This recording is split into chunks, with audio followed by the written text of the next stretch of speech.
result that everybody wants to see, which is nobody wants to see a government shutdown. I mean, some of you out there may want to see a government shutdown, but I don't think I want to. I want to see the Trump agenda move forward. I want to see President Trump be able to get some things done and to prove his critics wrong. I think he'll be able to work on some issues. Criminal justice reform is back on the agenda now. We may see Trump become more of a centrist in the hopes that he can drag the Democrats to the center and eliminate the influences of the Ocasio-Cortezes of the world and the crazies on that side of the aisle. It all remains to be seen, folks, but we got a lot to dig up here.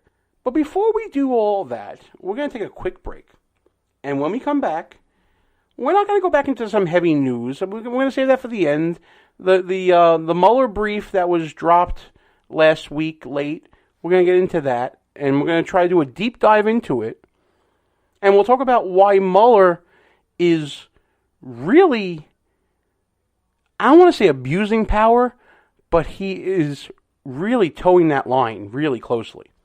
But first, when we come back, Gavin Clarkson talking about his adventures in getting married with a buffoon administration trying to paper push the wrong way. Gene Baradelli, Behind Enemy Lines, will be back right after these brief words. Behind Enemy Lines. Open calendar. What's my schedule looking like? Next Thursday, you will be caught in an emergency flash flood between Park and First Street. What? No, that doesn't work. I'm busy then. Decline. Decline. Floods don't exactly work around your schedule. Disasters don't plan ahead. But you can. It starts with talking to your loved ones about making an emergency plan. So don't wait. Communicate. Get started today at ready.gov/plan. Brought to you by FEMA and the Ad Council. If you're a long-time listener of the show, or maybe this is your first time listening, you can probably tell that me and the gang here, we like to have our share of fun, whether it's on or off the air.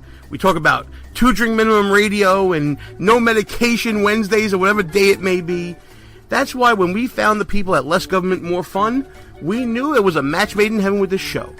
Folks, we live in a time where government is out of hand. Our founding fathers did not intend government to be all-consuming in all parts of our lives. That's why we are telling you to go to lessgovmorefun.com, check out the website, check out the swag.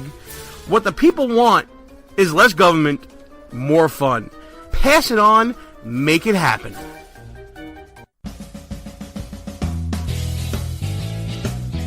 Behind Enemy Lines Radio is all about being right. No, seriously, it is. If you ever listen to Russ Gallo or me go back and forth on some issue, we always want to make sure that we remember who said what and when we said it. That's why we go to goonrecord.com. It's a brand new social media website. Challenge people on what they believe, whether it's in politics, sports, entertainment, finance, whatever. There's a category for you at goonrecord.com. Check it out right now. Tell us, what do you stand for? It's time for you to go on record. Behind Enemy Lines. Gene Baradelli, back Behind Enemy Lines. You know, right now we got a Buffoon of the Year competition going on. It's in its first week. By now you'll know who's made it to the second round of 4 rounds, and we'll go all the way until we have one person standing for Buffoon of the Year. But there was a lot of buffoonery that missed the cut, unfortunately for some, that we just couldn't get to discuss because of the timing of everything. And one of those stories is about a marriage license of all things. And we have a friend of the show on the line right now, Gavin Clarkson, who I'm just going to say, sir, we're going to verify you are a citizen of the United States, right? Yeah, I am both an American citizen and I'm also an enrolled tribal member, a citizen of the Choctaw Nation of Oklahoma. And the reason why we're asking that is because Gavin encountered some resistance from some paper pushers in Washington, D.C. when he went to apply for a marriage license. Why don't you tell everybody about your story? Well, my fiance wanted to get married on her birthday, and I'm an absent-minded professor, and I'm a guy, and so I jumped at the chance to only have to have one day to remember, to have my wife's birthday also be our anniversary. So we walked in on November 20th, which is her birthday, to get our marriage license, and we had our paperwork filled out. We were all set to go. It should have been a very straightforward process. And we handed the clerk my wife's D.C. driver's license, and that was fine. Handed her the paperwork, and then handed her my New Mexico driver's license. And she paused, and she looked at me, and she said, "Excuse me, sir, I'll be back." And then she goes to the back. So that had to strike you as pretty weird. Now, just to set the scene as well, this is now currently your wife is, Yes. Okay. Yes. No. So this is my fiance, and we're going to get married that day. So there is a happy ending coming. That's good to know. Yes, and so we're going to get because the plan, we're there the morning of the 20th, and we're trying to get married on the 20th, and we got the priest all lined up, everything's set to go. We just need the marriage license, and so we, but then she goes to the back, and I thought, oh, maybe she's going to go make photocopies or something like that. Then she comes back, and she looks at me and she says, "Dr. Clarkson, I'm sorry, but my supervisor tells me we cannot accept international driver's licenses. Do you happen to have your New Mexico passport handy?" Wait a minute. Now, I'm not exactly a geographical scholar, but I do know that New Mexico and Mexico are two totally different places. You mean to tell me that some paper pusher in I can't even say it, in D.C. basically said you're not American? Well, it happens more often than you might think, and it's not just limited to D.C. Wait a minute. Hold on here a second. It happened. How often did you do some research on this? That it happens often? Oh yes. No. The New Mexico magazine, published by the Department of Tourism, actually runs a humor column every month about one of our 50 is missing. In fact, it happens so often. It was part of several Simpsons episodes. Oh my goodness! But you know what? That's a Simpsons episode. This is real life. So, yes, this is real life, and there are real consequences if this bureaucrat doesn't give me that marriage license. And so I'm preparing myself now that we're gonna have a bit of a challenge because I'm not leaving without that marriage license. So I try to explain to the clerk, no, it's a state. It's that vacant lot between Texas and Arizona, and we speak English there. And then she looks at me and says, "Dr. Clarkson, your English is excellent. That's not the problem." And at this point, my fiance, who is herself an immigrant, she became a citizen 15 years ago, but she still has a bit of an accent. She's like, "What are you talking about? I'm the immigrant here." And so at this point, we say, "Look, we're going to have to talk to the supervisor." So then the clerk goes back. About 10 minutes later, she comes back, and she's like, my supervisor verified, we looked it up, and my supervisor verified that New Mexico is a state, so your driver's license will be just fine. Did the supervisor, please tell me the supervisor came out. Please tell me. No, I have a feeling the supervisor wanted her anonymity preserved. Oh, duh. I mean, come on. And so, so at that point, it only cost us 20 minutes. And at that point, after that, the clerk was very apologetic. She was so sweet. And, and so she was very helpful at that point. And so it was all fine.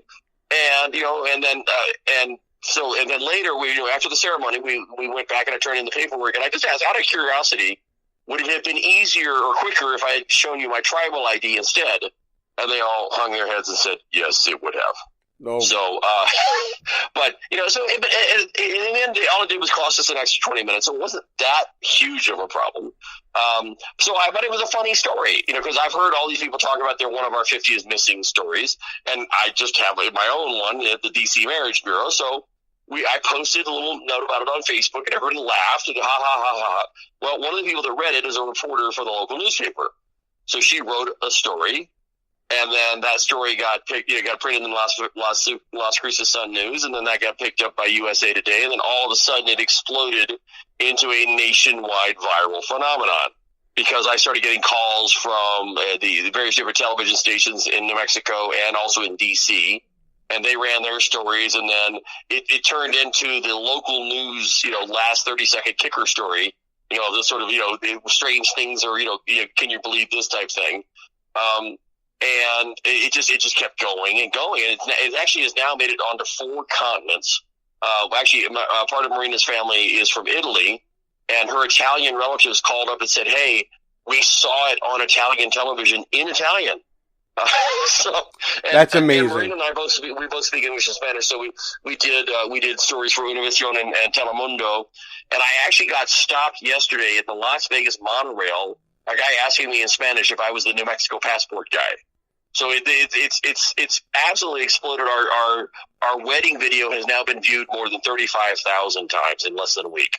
Oh, and your wife's got to be thrilled about that part. I mean, all's well that ends well on that front. 20 minutes of anxiety turns into, everyone knowing your marriage and seeing how beautiful it was. But not only that, you are now guaranteed to never forget either her birthday or your anniversary. Oh, yes. November 20th, is a day that will live in both marital bliss as well as comedic bliss. But although, on the other hand, now you can just feign forgetfulness and be like, "Oh, did we really get married? Because I don't know if my ID really qualified." Yeah, I don't think that would go over so well. Oh, so I think I'll stick with remembering. This is why I'm single. This is why I'm single, because I would go more for the gag than I would go for the whatever. But that's just me. Now, obviously, all's one of those ends well. Everybody got married and everything. But for those 20 minutes, describe the horror in your wife's face when all this was going on, and this bureaucrat was holding up your wedded bliss. Well, it was more just incredulity. I mean, she just could not believe that this person. I mean, she learned that New Mexico was a state when she was going to school in Argentina.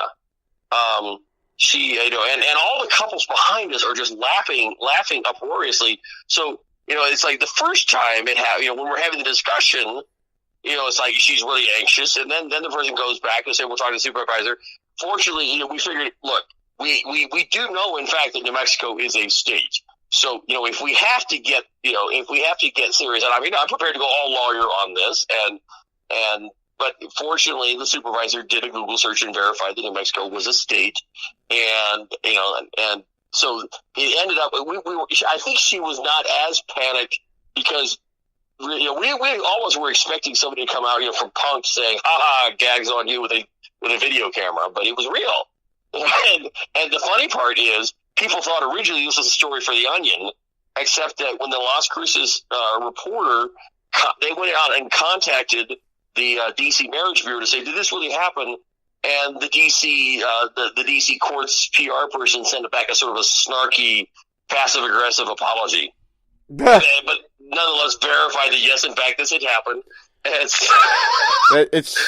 You can't make this up. That's the whole point. Is it really wasn't an Onion story? It was a real story. Well, thankfully, political buffoonery did not cost you anything as far as your marriage, and I hope you have a happy marriage, and I hope your wife will always remember this day as the day that the government almost got in between the two of you. And we wish you the best of luck. And listen, even though you didn't qualify this year for Buffoon of the Year, because of timing, because we closed off nominations before your incident happened, I can virtually guarantee you that they'll at least get nominated to possibly be a finalist next year. Gavin Clarkson, thanks so much for coming on the show and telling us your great story. And good luck to you in the future with your wife, and God bless. This was a lot of fun. Oh, absolutely. And the other thing is, as a political candidate, I people were telling me, we actually had our Republican Party meeting today statewide, and everybody was pointing out that my name ID statewide is at 95%. So wow! It's gonna be a blessing in disguise. I'm fairly certain.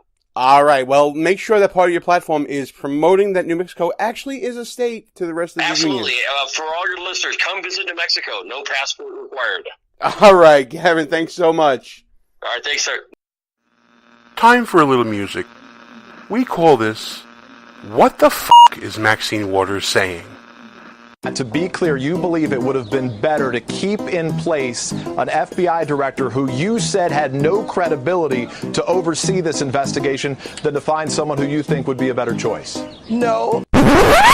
But I believe the president thought that. Don't forget, you're talking about what some Democrats said, what I said, but don't forget, he was the president. The president supported him. He had confidence in him. It was within his power. And but you said he had no credibility, so it would seem to make sense that he should get rid of him. No. Under investigation, this president basically has interfered with an investigation where he may be implicated. That's outrageous, and that's why we're having so much of a conversation about it.